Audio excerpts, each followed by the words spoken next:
Terlihat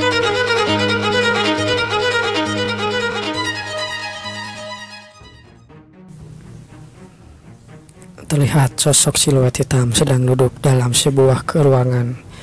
Dalam duduknya, dia sambil membaca buku, membulak-balikan itu. Terus, kakak ipar, ada keperluan apa Anda kemari? Ucapnya. Orang ini adalah Myung Won, putra ketujuh dari sang Heavenly Demon. Lalu seseorang berkata, aku membawakan hadiah dari pemimpin kultus. Lalu dia pun masuk ke dalam. Hadiah untukku dari pemimpin kultus. Apa maksud Anda, kakak ipar? Itu benar, aku membawakanmu sesuatu. Bayangannya saja tidak bisa disadari. Ini adalah Phantom Step, ucap Won. Hadiah apa ini? Sambil dia memperlihatkan sesuatu. Itu adalah sebuah botol air minuman alkohol yang disiapkan oleh Master Dai Fujo. Itu dia menyiapkannya sendiri, ucap sang kakak ipar.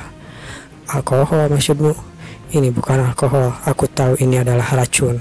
Sudah 7 tahun sejak aku pindah ke desa terpencil ini.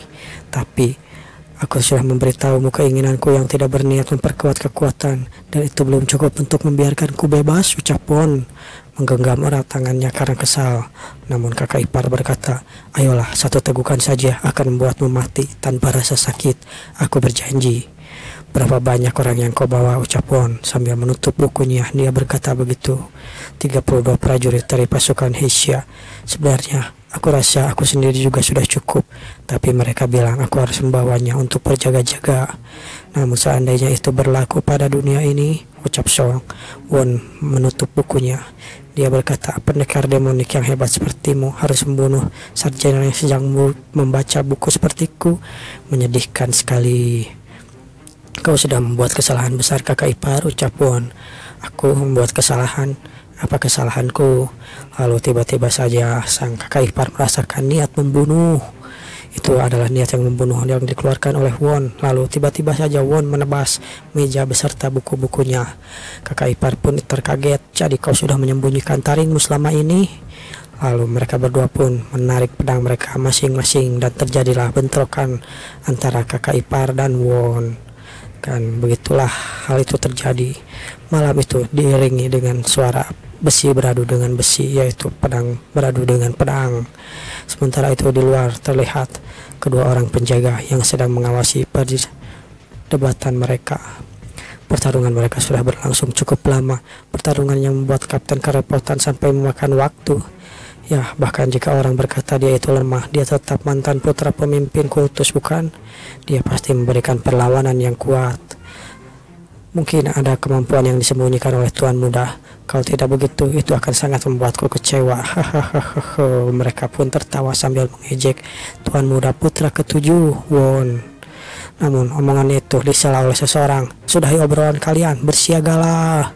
Kita sebut saja orang ini Ujang. Baik, kami akan bersiap. Dan mereka pun bersiaga. Ujang memikirkan apa dia benar-benar menyembunyikan kekuatannya selama ini. Namun itu tidak mengubah apapun karena lawannya adalah orang yang menahan serangan seorang kapten. Dia adalah orang dengan kemampuan yang bela diri tinggi, tapi tidak masuk akal dia mencapai ketinggian yang seperti ini. Dia melawan kapten pasukan Heisha, Lee Seung Won.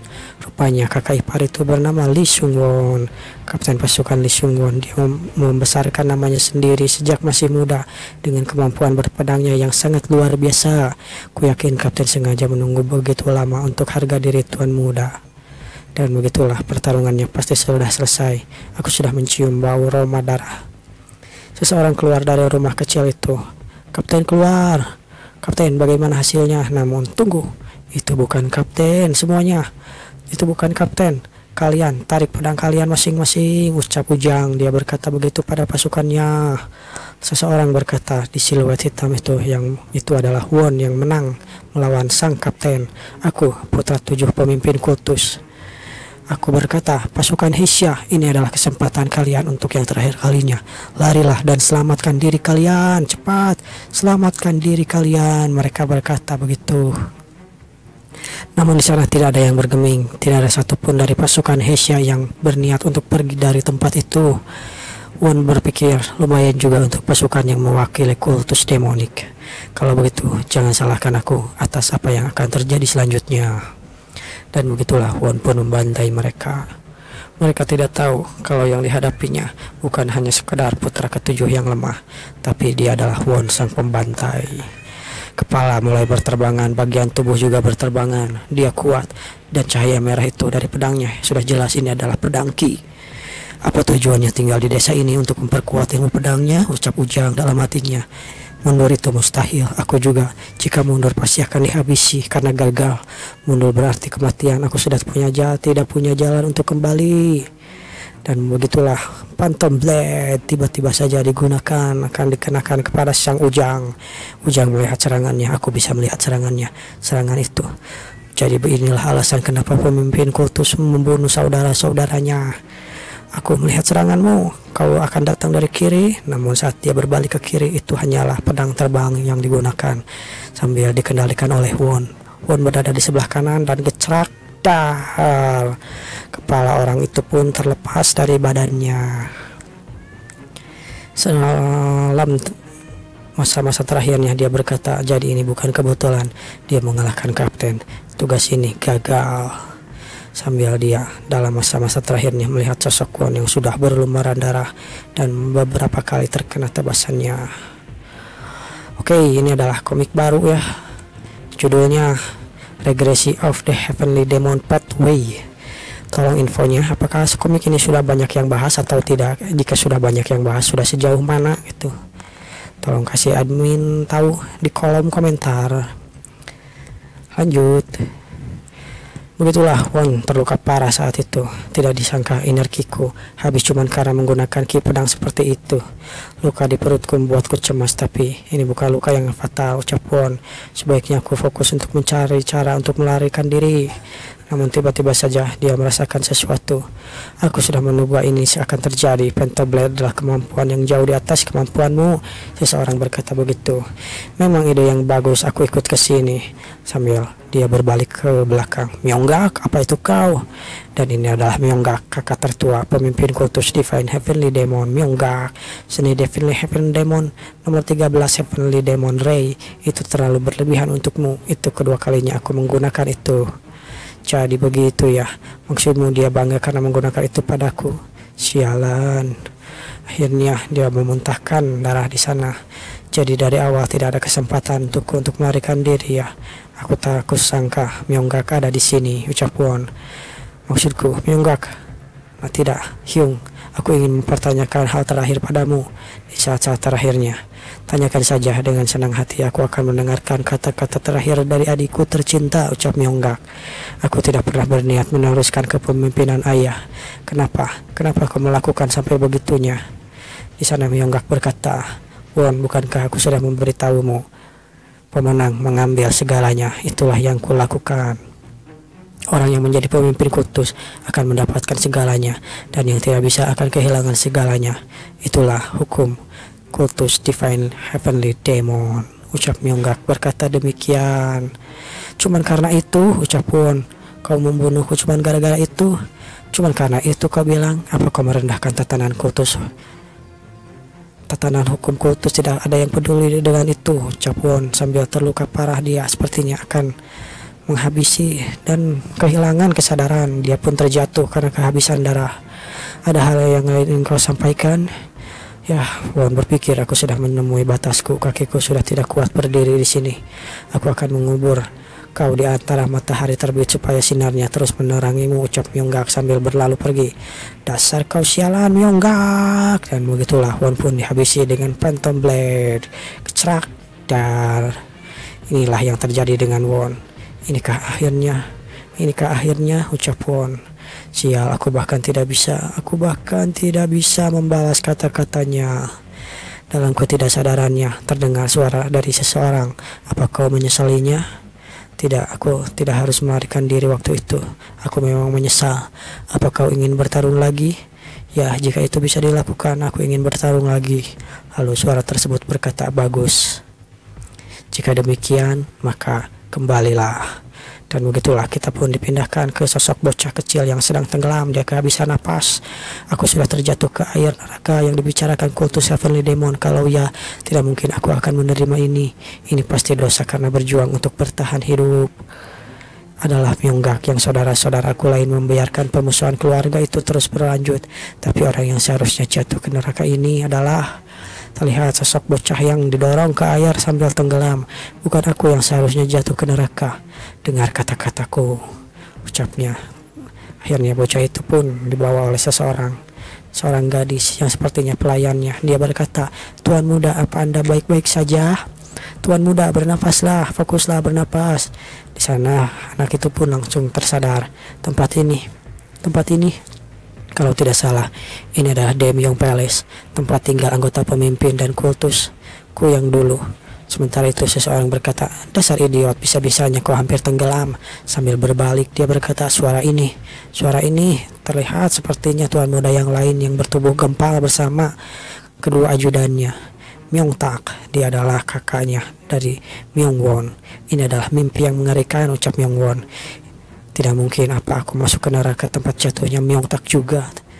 Jadi begitu ya, bagaimana aku bisa berakhir di tempat yang sama dengan babi ini? Apa? Ucap Myongtak yang mendengar hal itu. Apa yang kau bicarakan? Dasar anjing. Apa? Dasar babi. Mereka pun berkelahi di sana. Coba katakan lagi. Dipikir aku tidak akan mengulangi kata-kataku. Dasar anjing kampung. Dia pun kembali mendorong Myongwon dan kembali Myongwon tercebur ke dalam air. "Tuan muda," ucap pengawalnya. Apa yang Aku didorong oleh orang lemah sepertinya. Namun ketika dia melihat refleksi bayangannya di air, dia mengenali wajah itu. Ini wajahku ketika aku masih berusia 11 tahun. Apa yang terjadi di sini? Lalu Myongtak berkata, "Mati tenggelam sana." Lalu dia pun menendangnya. Namun ketika dia menendang, Won berhasil menghindarinya. Dasar bajingan tengik.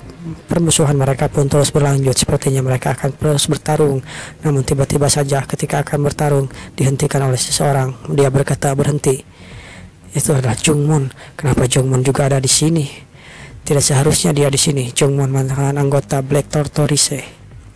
Dia menjadi kapten pasukan Black Tortoise dengan mencapai seni bela diri tertinggi, mencapai ketinggian dengan usahanya sendiri. Tapi orang yang di depanku ini terlihat sangat muda. Wajah seorang yang masih berusia 20 tahunan. Dilihat lagi Myongtak juga masih muda. Tuan muda ketujuh mengetahui namaku. Bagaimana bisa, ucap.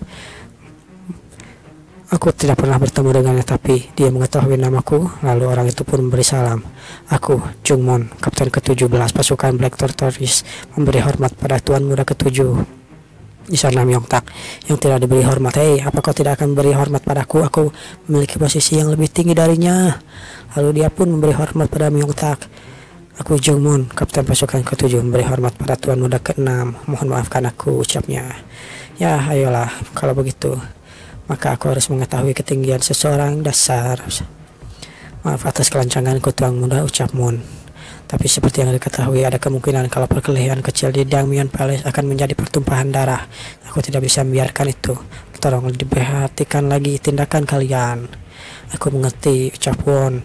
"Aku juga mengetahui itu," ucap Myongtak. "Kalau itu aku pergi dulu," ucap Myongtak yang sudah tidak berminat pada pertarungan kecil itu. Sementara itu di sisi yang lain, Won berkata, kenapa aku kembali ke tubuh ini?" Dia pun melihat keadaan sekitar. Tempatnya masih sama. Aku mengingat kejadian ini dengan jelas. Ya, aku mengingat semua ini. 27 tahun yang lalu, saudara keenamku mendorong ke dalam kolam. Aku tidak tahu cara berenang dan hampir mati tenggelam. Setelah itu aku kena demam selama 10 hari lebih. Itu berarti aku dibawa kembali ke masa lalu kah? Apa ini yang terjadi? Normalnya aku akan berpikir sedang bermimpi, tapi aku kan sudah mati. Orang mati tidak bisa bermimpi. Suara yang menanyakan pertanyaan padaku sebelumnya di neraka. Apa dia memberiku kesempatan yang lain? Lalu dengan penuh tekad dia berkata, "Kalau begitu baiklah, entah siapa kau, tapi kali ini aku akan bertarung sekuat tenaga demi menepati janjiku untuk bertarung. Tidak peduli apa yang terjadi, aku akan mengalahkan Myonggak kali ini." Dengan demikian aku akan melakukan itu. Pertengkaran antara tuan muda ya. Mereka memang masih kecil, tapi ini melelahkan. Tiba-tiba saja Won menarik baju Moon. "Moon, kau Jungmun bukan?" "Ya, itu benar tuan muda," sambil memberi hormat. Aku diajari untuk membalas budi kepada mereka yang telah membantuku. Tidak perlu, kau tidak perlu membalas apapun, ucap Moon. Aku cuma melakukan hal yang harus dilakukan. Dia berpikir, apa maksudnya ini? Sesuatu yang sepele sampai dia tidak membutuhkan imbalan. Omong kosong macam apa itu? Aku akan berikan imbalan pada orang yang membantuku. Tidak peduli apapun itu. Ingat ini adalah janji. Mendapatkan imbalan karena membantu seseorang bukan sesuatu yang sepele. Karena aku diberi imbalan dengan pedang itu sendiri, maka aku akan dianggap sebagai salah satu orang dari Tuan Muda ketujuh. Ini bukan hal yang baik dilakukan di Damyong Palace. Tuan Muda, Anda tidak perlu melakukan apapun. Moon pun menundukkan kepalanya. Aku tidak harus melakukan apapun. Ya, itulah Jong Moon yang ku ketahui. Dia pasti mengetahui apa yang kupikirkan. Tapi sudah terlambat. Kapten Jong berniat menghalangi melakukan sesuatu yang diajarkan oleh ayahku. Ayah adalah pemimpin kultus Divine Heavenly Demon, sosok mutlak bagi demonik. Mana mungkin aku berani melakukan itu? Tolong maafkan aku kesalahan yang sudah aku perbuat. Aku minta maaf, ucap Moon. Tidak perlu minta maaf ya kan? Aku cuma ingin melakukan ajaran yang diajarkan oleh ayahku. Tolong terima ini, menandai orang yang akan menjadi salah satu pendekar pedang terhebat. Bukan tindakan yang harus diragukan. Dan begitulah akhirnya aku Jong Moon akan mengikuti keinginan Tuan Muda. Itulah yang terjadi. Mereka pun sampai ke kediaman Tuan Muda ketujuh. Di sana ada orang yang berkata, Tuan Muda, apa yang terjadi denganmu? Aku cuma terkena sedikit air. Dia adalah Kang Hawon, kepala pengurus kediaman barat. Kalau tidak salah dia ingin ditempatkan di kediaman utara, tapi di sana sudah penuh. Lalu dia menanyakan, hei, bawakan handuk. Dia dengan latar belakang yang cukup kaya, tapi dia menjadi pengawas bagian barat ini. Entah apa alasannya, tapi dia ditunjuk bertanggung jawab di kediaman barat, bukannya kediaman utara seperti yang diinginkannya. Sambil berpikir, Won dielap-elap oleh pengawalnya. Itu pertengkaran Tuan Muda ke-6 lalu dan ke-7. Aku tidak bisa ikut campur karena itu adalah pertempuran antara kedua Tuan Muda. Meski begitu, kau tidak. Namun tiba-tiba saja omongannya dihentikan oleh Won. Tidak masalah, itu dia ada masalah. Kalau ada waktu untuk menegur pembantu, siapkan saja air mandi untukku. Hah? Air mandi? Apa kau mau bertanggung jawab kalau aku masuk angin? Tidak Tuan Muda, aku akan mempersiapkannya segera. Won berpikir, 27 tahun yang lalu aku demam parah gara-gara jatuh ke dalam kolam. Aku sudah tumbuh melindungi tubuhku dengan teknik pernafasan, jadi seharusnya ini baik-baik saja. Tuan Muda berbeda dari sebelumnya. Dia melihat kediaman Tuan Muda itu dengan menyidik-nyidiknya. Won berpikir dulu, Kang Hwan tidak terang-terangan, tapi dia benar-benar mengabaikanku. Kang Hwan kebiasaannya dalam bekerja keras mulai menghilang sampai membuatnya menjadi angkuh dan pemalas. Itu semua karena dia tidak ditempatkan di tempat yang dia inginkan. Aku tidak boleh menunjukkan kelemahanku di depannya kali ini. Lalu air mandinya pun sudah siap. Seseorang berkata, air mandi sudah siap Tuan Muda. Kalau begitu pastikan jangan biarkan siapapun masuk ketika aku mandi. Ya Tuan Muda. Suaranya memang selalu sekeras itu kah? Hei pengurus Kang, mana jawabanmu? Ucap Won. Ya, Aku baiklah, aku akan mengulanginya lagi. Pastikan jangan biarkan aku atau siapapun masuk ketika aku mandi. Dimengerti, ucap Kang Won. Kediaman Tuan Muda ke-7 berada di dekat dengan gerbang barat. Karena itu tempat ini disebut kediaman barat.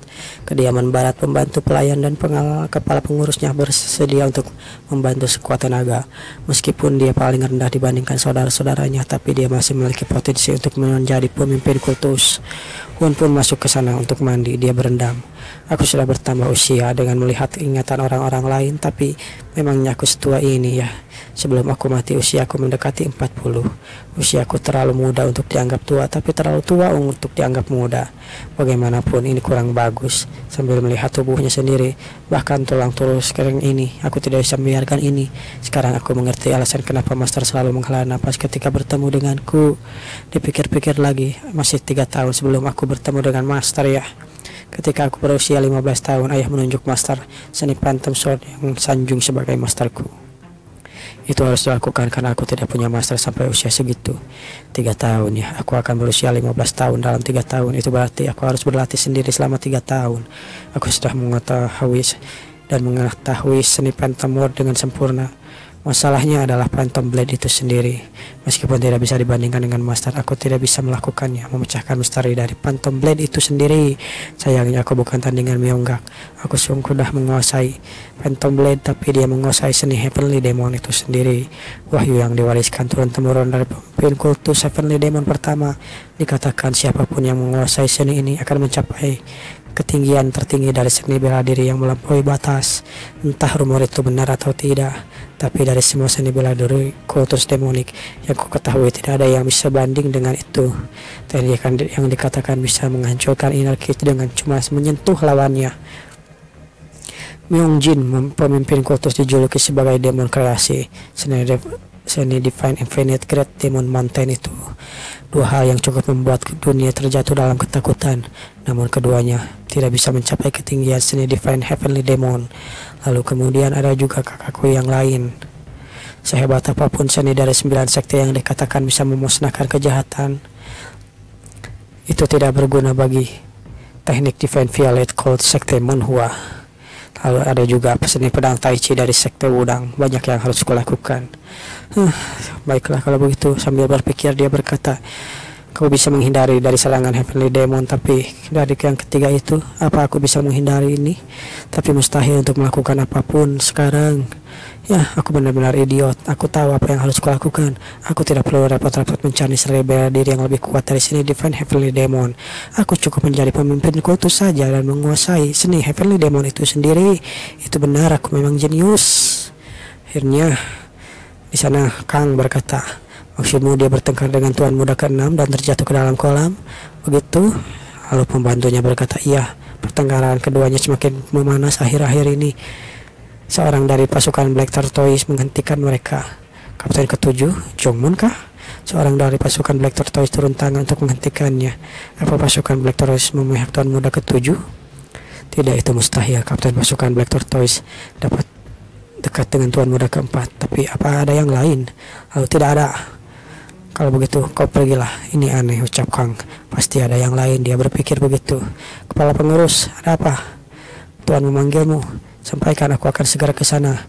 Dia berkata dia ingin bertemu sekarang juga. Dia menegaskan sekarang juga. Sekarang juga, ya, dia menegaskan hal itu. Aku tidak bisa mengabaikan perintah seperti itu. Baiklah, aku akan ke sana sekarang juga.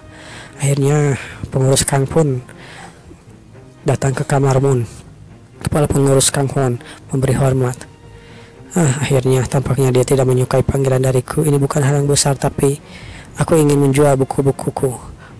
Apa maksudnya, ucap Kang Hwan yang berpikir begitu. Kutu buku menjual buku-bukunya. Ada apa dengan orang ini? Dia berpikir begitu. Apa alasan Anda ingin menjual buku-buku ini, Tuan? Apa Anda ingin menggunakan ini untuk sesuatu? Lalu Hwan berkata, aku ingin menggunakan uangnya. Uang?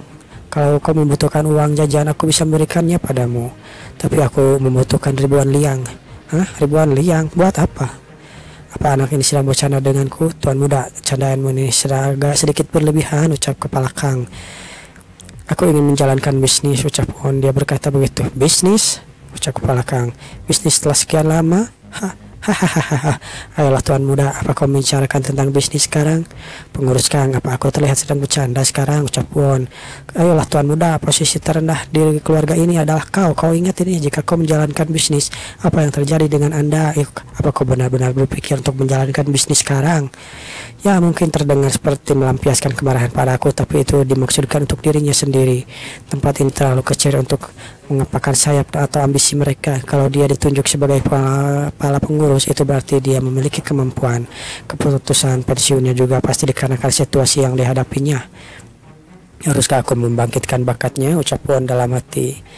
Hwan berkata, pengurus Kang, ada seseorang yang ingin kujadikan dia sebagai master dan keluarga yang akan kudukung. Apa itu bisa dilakukan? Memangnya ada keluarga yang akan mendukungmu? Ada. Keluarga seperti apa? Aku tidak bisa memberitahumu, soalnya tidak sepenuhnya aku bisa mempercayaimu. Lalu Kang berpikir Tuan Muda ke-7 tidak memiliki alasan untuk membuat atau berbohong. Dia pasti memiliki seorang yang mendukungnya, ucap kepala Kang. Ada pada pertanyaan lain, ucap Hwan. Aku punya banyak pertanyaan sebenarnya, tapi tampaknya kau tidak bisa menjawab pertanyaanku dengan benar. Aku akan memenuhi keinginanmu. Akhirnya Kang pun memenuhi keinginan Hwan. Kalau begitu pengurus Kang bersiapkan pakaian militer. Pakaian militer buat apa lagi itu sekarang, Tuan Muda? Gunakan sutra kelas tertinggi dan sesuaikan modelnya seperti Black Tortoise. Hah, kau pasti membicarakan pakaian militer Jongmun ya, Kapten ke-17 pasukan Black Tortoise? Kalau iya, maka tenang saja, akan kupersiapkan itu selama ukurannya cocok. Lalu Won berkata, kalau begitu, butuh berapa lama untuk mempersiapkannya? Aku akan mempersiapkannya sesuai waktu yang kau berikan. Bagaimana kalau besok? Baiklah kalau begitu, aku akan begadang, ucap kepala Kang. Itu bukan tugas untuk membuat pakaian, aku tidak perlu sampai menyiksa bawahan seperti itu. Persiapkan saja dalam 3 hari, ucap Won. Di sana Kang berpikir, bukan cuma nada bicaranya yang berubah, tapi sikapnya juga berubah. Yang pasti dia adalah seorang Tuan Muda ke-7 dan aku yakin ada seseorang yang mendukungnya. Bahkan kurasa pemimpin kultus atau pewaris yang lain. Sambil mengingat-ingat, Tuan Muda ke-7 tidak memiliki keluarga dari ibunya. Namun dia tidak punya siapa-siapa. Hari pun berlalu dan 3 hari sudah dilakukan. Inilah pakaian militer yang Anda minta, Tuan. Ini disiapkan dengan sempurna dengan memperhitungkan model dari Black Tortoise pasukan. Ukurannya memang bahkan sempurna. Apa ini berarti dia berbakat? Seorang yang bisa muncul bergantung pada orang yang menggunakannya. Aku akan langsung ke pasukan Black Tortoise. Hah? Apa maksudmu? Apa kau akan ke sana seorang diri? Memangnya itu aneh? Ya tentu saja itu aneh. Kurasa tindakan ini berlebihan. Kenapa? Kapten pasukan Black Tortoise pangkatnya rendah, tapi orang-orang menjadi pusat pasukan Black Tortoise adalah ketua kelompok 1 digit yang 10 sayap. Sebagai kapten ke-17, Jongmun berada di antara mereka, ya kan? Kurasa tidak perlu sampai kau Anda sendiri yang menghadapinya, ucap Kang. Aku tidak sampai menghadapinya, tapi aku ingin menghadiahkan ini sendiri ke sana. Pengurus Kang, itulah alasanku ke sana. Mungkinkah kau bertujuan untuk membuat iri Tuan Muda ke-4?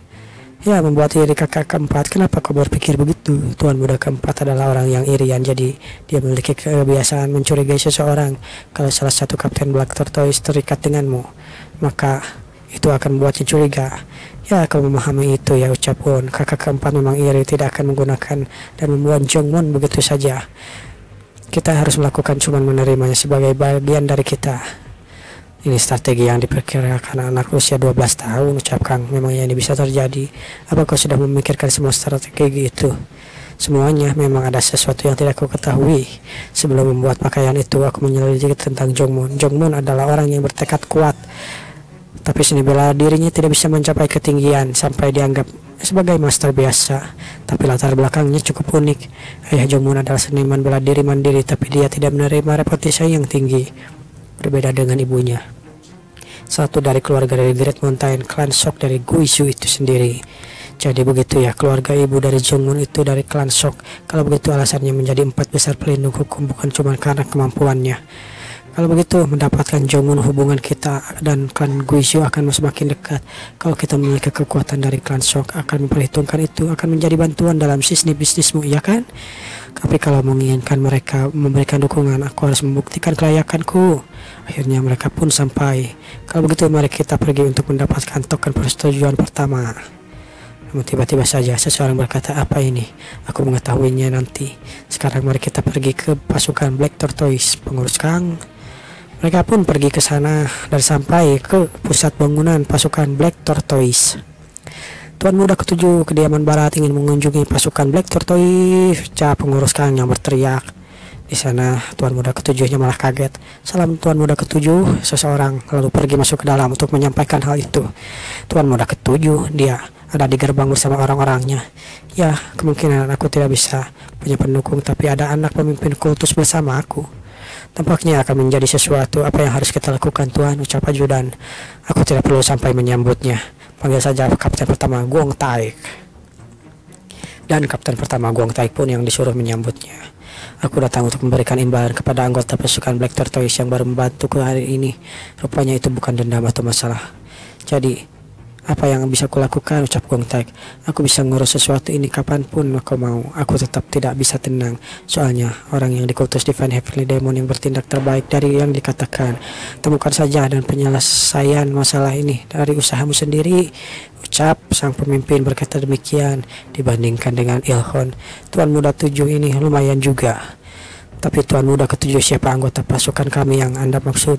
Kapten tim dari 17, Jongmun. Dialah yang kumaksud. Bolehkah aku menanyakan bantuan apa yang diberikan pada Jongmun padamu hari ini? Ya, dia pun menjelaskan semuanya. Dalam kata lain, jadi ku minta padamu untuk memberikan ini pada Kapten Jongmun. Ambil saja ini sebagai hadiah. Seharusnya tidak ada masalah kalau ini sesuatu yang seperti batangan perak atau yang macamnya.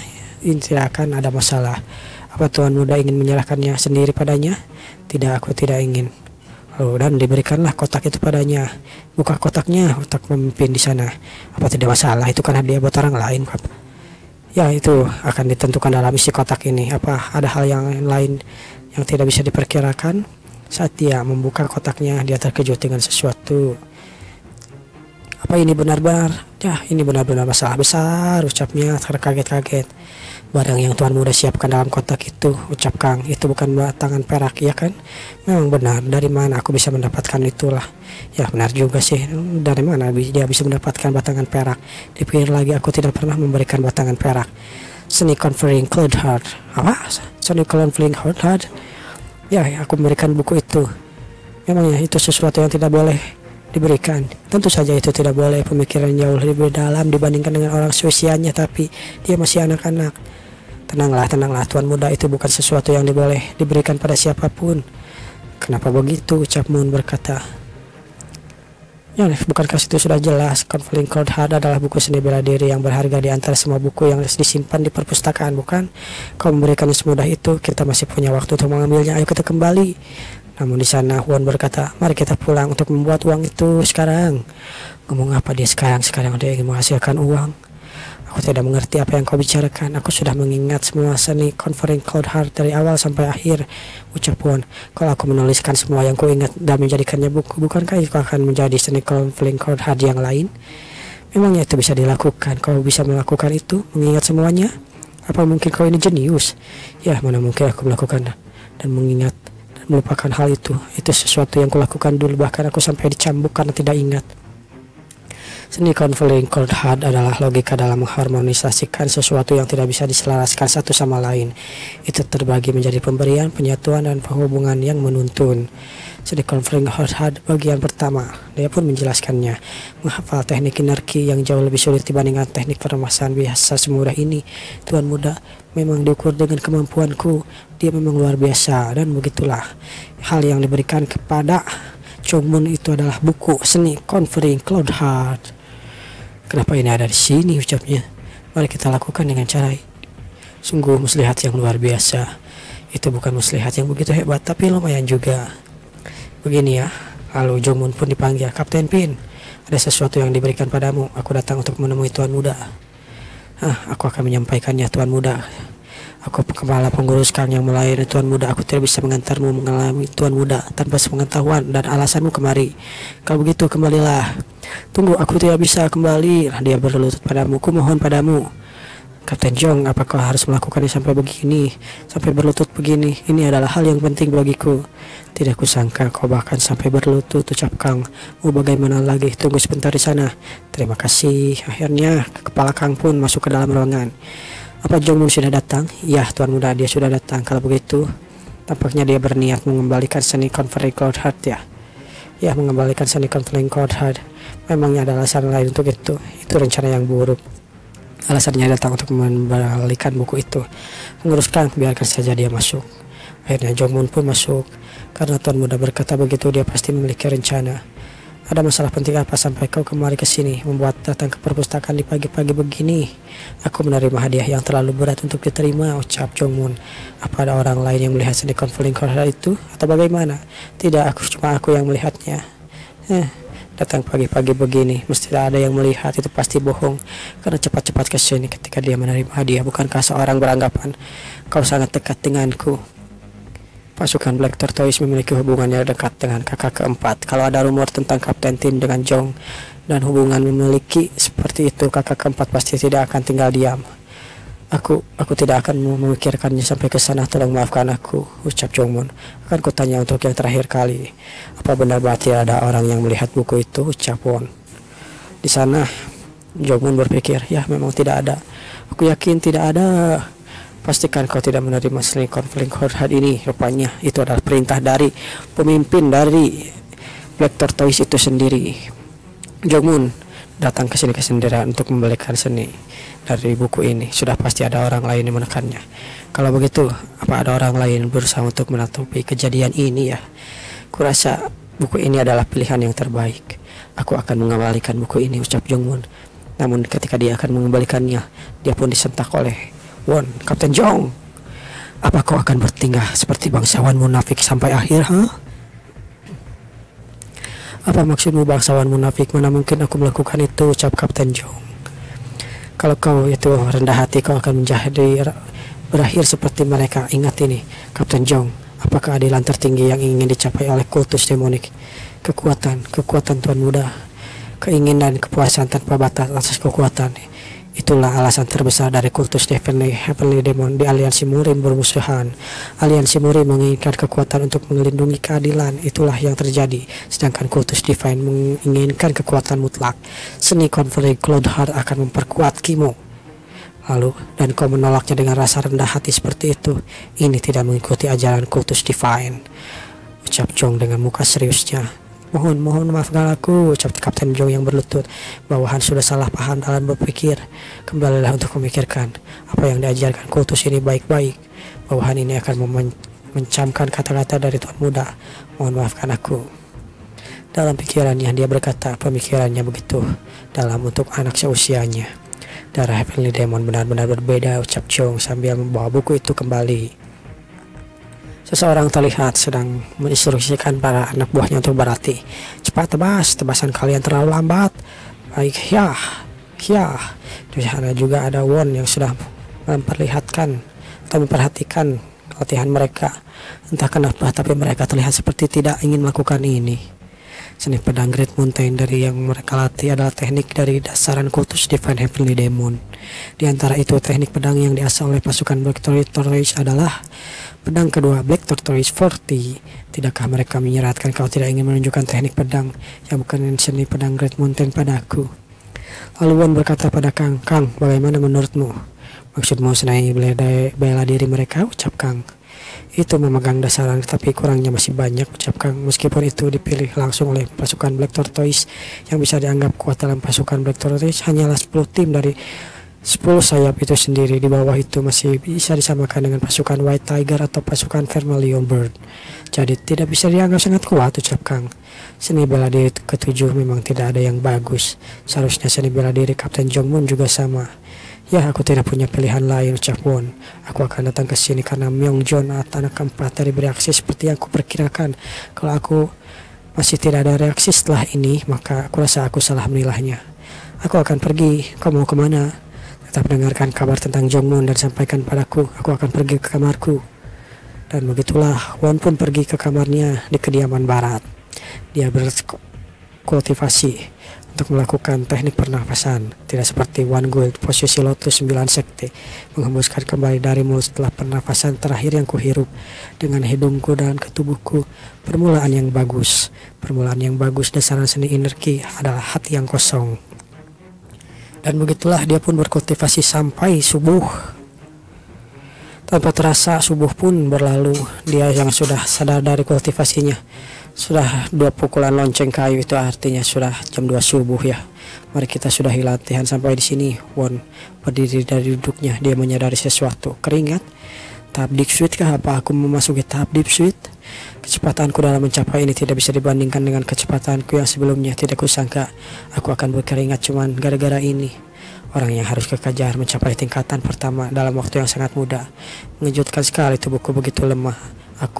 Karena mencapai tahap deep sweet, aku tidak memiliki pusat ki, tapi aku bisa melakukan ini. Menyedihkan, meskipun perbedaanku dengan kakak pertama Myong adalah 18 tahun, aku masih dibandingkan jauh dengannya. Seni bela dirinya, lalu dan yang lainnya juga. Bahkan kakak ketiga Myongwon sudah menjadi seorang master ketika menjadi kakak dan mendekati kakak pertama. Kalau aku ingin memperkecil jarak di antara kami, aku tidak boleh berhenti di sini. Sial, tapi aku harus memperkuat tenagaku dulu. Dan begitulah dia pun tertidur karena kelelahan. Keesokan harinya, Tuan Muda bangun. Ada apa? Kenapa kau berteriak-teriak begitu? Jongwon sudah pindah ditugaskan. Apa? Jongwon dipindah tugaskan? Itu berada di barak jalan masuk Great Mountain puncak. Bukan didepak tapi dipindah tugaskan. Ini bukan hasil yang terbaik, tapi setidaknya terbaik yang kedua. Kalau begitu kita tidak bisa langsung bawanya ke sini. Kurasa juga begitu. Akan kupercayakan semuanya padamu, kepala pengurus Kang. Baik sesuai keinginanmu. Sudah sebulan sejak itu aku melatih teknik kultivasi Taigongki. Aku terus berkultivasi dan akhirnya aku memiliki pusat ki sekarang. Ukurannya cuma sebesar ujung jari, tapi itu bukan masalah. Soalnya aku sudah melewati rintangan pertama. Tidak ada hal yang lebih baik dari Sky Heart untuk memperbesar pusat ki. Sekarang aku cukup mengumpulkan perlahan untuk mengubahnya menjadi tenaga dalam. Dulu aku kerepotan karena tidak mengetahui cara melakukannya, tapi sekarang aku bisa mengumpulkannya. Aku sudah mencapai tahap deep switch. Sekarang aku yakin aku bisa membuat pusat ki dari dalam 3 tahun. Dan akhirnya pagi pun Caang, sudah waktunya bangun. Ada apa membangunkanku subuh-subuh begini, Tuan Muda? Sekarang adalah hari untuk bertemu pemimpin kultus. Oh iya, ini hari ini ya. Hari pemimpin kultus yang merupakan ayahku. Aku akan menemui ayahku, ucap Won. Dan begitulah Won pun pergi ke tempat yang ditunjukkan. Ini adalah kepala pelayan, Sok Bion. Sudah lama tidak bertemu, Tuan Muda ketujuh. Wanita luar biasa dengan senang bela diri, kecantikan yang hebat dia. Dekat dengan ayahku, aku meminta panduanmu, ucap Won. Dipikir-pikir lagi, apa dia anggota klan dari Guzo ya? Rasanya seperti aku terlihat dengan anggota mereka dan terbaik di tempat. Dia pun dibawa ke suatu ruangan. Namun kepala Kang tidak boleh masuk. Ada baiknya kepala pengurus Kang untuk menunggu di sini saja. Baiklah, aku akan menunggu di sini, Tuan Muda. Kalau begitu silahkan masuk, Tuan Muda.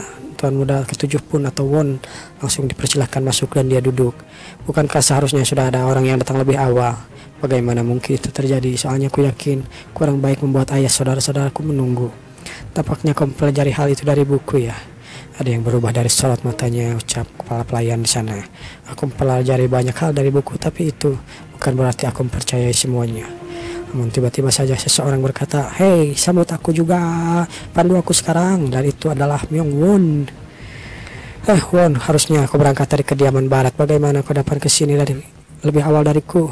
Ya, soalnya aku berangkat ke sini lebih pagi sih. Bagaimana sih? Bagaimana bisa aku memikirkan sesuatu seperti itu ketika aku terburu-buru? Benarkah?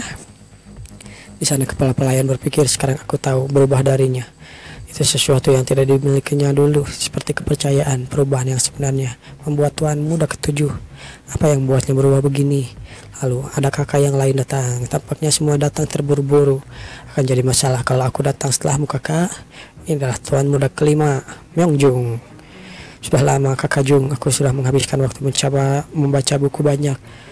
Hormatku padamu. Ya, aku masih menyukai hal seperti itu ya, ucap Jung. Lalu akhirnya orang yang ditunggu-tunggu pun datang. Pemimpin kultus datang. Akhirnya dia sampai dan ini adalah pemimpin kultus Heavenly Demon, Myung Jung. Akhirnya mereka pun duduk, terlihat anak-anaknya sangat gugup sementara Won terlihat biasa saja. Lalu sang ayah berkata, "Jung, tampaknya ada kemajuan dalam latihanmu ya." Ya, itu bukan kemajuan yang besar, tapi lumayanlah. Kau pastikan dirimu untuk memenuhi kehendakmu suatu hari nanti, asalkan kau bekerja keras, itu pasti terwujud. Terima kasih ayah. Lalu di sana pun si Cabi tidak mau kalah. Aku berniat menjadi 4 pelindung hukum. Itu yang kuniatkan. Aku bisa melakukan itu ayah, aku pasti bisa. Bahkan Myung Tak juga gugup di sana. Apa pertemuan dengan ayah selalu memberikan tekanan seperti ini? Namun sang ayah berkata, "Won, aku mendengar rumor tentangmu. Kelihatannya kau mendapatkan pencerahan." Ya, aku tidak menutupinya, tapi menyebutnya pencerahan itu bukan sesuatu yang besar yang bisa disebut pencerahan, ayah. Aku tidak perlu menyembunyikannya darimu. Pencerahan bukan pengertian dalam tahapan seni bela diri saja. Kalau ketetapan pembelajaran sesuatu atau cara seseorang menyikapi kehidupan berubah ke arah yang tepat, itu juga disebut pencerahan, ucap sang ayah. Aku cuma menjalani kehidupanku tanpa keraguan, itu yang kulakukan. Tidak disangka, ucap para pelayan di sana.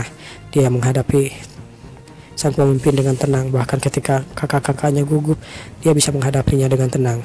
Mungkin Tuan Muda ketujuh bisa menjadi calon pewaris, ucap para pelayan di sana. Lalu ayah yang sudah mulai makan dan selesai makannya. "Apa kalian menginginkan sesuatu? Jung, coba katakan apa yang kau inginkan. Tidak ada yang berat ya, kau tidak bisa membantuku. Aku juga tidak perlu apa-apa, tidak usah repot-repot. Bagaimana dengan Myung Tak? Apa kau menginginkan sesuatu?" Lalu Myung Tak, aku menginginkan pedang bermata dua, ayah. Baiklah, aku akan memberikan pedang bermata dua kalau mencapai 1 bulan seni bela dirimu. Terima kasih. Lalu giliran Won. Won, bagaimana denganmu? Aku cukup menjawabnya dengan benar saja, ya kan? Dalam hatinya dia berpikir begitu. Entah bagaimana pendapatmu mengatakan ini, tapi aku ingin batangan perak. Batangan perak, buat apa itu? Buat beli buku, ucap ayah. Bukan buat beli buku. Untuk membeli buku aku membutuhkan batangan perak, tapi ini akan menjadi yang lebih penting. Entah berhasil atau tidak, tapi aku akan mencobanya. Tidak ada salahnya mencobanya. Aku terlalu fokus dalam baca buku selama ini, jadi aku tidak memperhatikan orangku. Beberapa hari yang lalu aku memeriksa tempat tinggal mereka dan kondisinya benar-benar menyedihkan. Berarti kau membutuhkan uang untuk mengurus orang-orangmu? Ya, kurang lebih begitu. Karena jika tuan yang tidak bisa mengurus orangnya itu tidak jauh berbeda dari orang yang rendahan. Hahaha, ucap sang ayah yang tertawa terbahak-bahak. Aku tidak boleh membiarkan anakku menjadi orang rendahan. Baiklah kalau begitu, aku akan memberikanmu batangan perak. Dan begitulah pertemuan pun selesai. Pengurus Kang bertanya, apa yang terjadi tuan muda? Apa maksudmu? Aku mendengar kapten atau ketua tertawa terbahak-bahak. Aku mendengar tawaannya keras dalam bangunan. Apa itu terdengar sampai keluar ya? Itu bukan apa-apa, aku cuma minta batangan perak saja. Lalu dia tertawa. Tunggu dulu tuan muda, bukannya seni bela diri tapi kau malah minta batangan perak. Memangnya aneh? Tentu saja aneh, kehilangan kesempatan untuk belajar seni bela diri. Kapan lagi ada kesempatan yang datang seperti ini? Lupakan saja, persiapkan lapangan latihan ketika kembali. Lapangan latihan bagaimana? Siapa yang akan menggunakannya? Kau ini banyak bicara sekali, ucap Won. Tentu itu akan digunakan olehku untuk berlatih sendiri. Apa kau pernah pelajari seni bela diri? Ya, soal itu jangan bilang kau ingin mengundang seorang master menggunakan batangan perak yang didapatkan. Ya, kurang lebih begitu, tapi itu bukan sesuatu yang harus kulakukan. Rekrut orang-orang yang ada di dalam daftar ini, ucap Won sambil memberikan gulungan. Bukankah seharusnya juga memiliki penjaga di kediaman barat?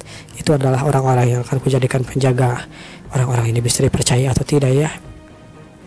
Seperti itulah orang yang ku ketahui, tuan muda tidak pernah meninggalkan kediaman barat. Kalau begitu nama orang ini adalah orang yang direkomendasikan oleh sosok yang menjadi pendukungnya.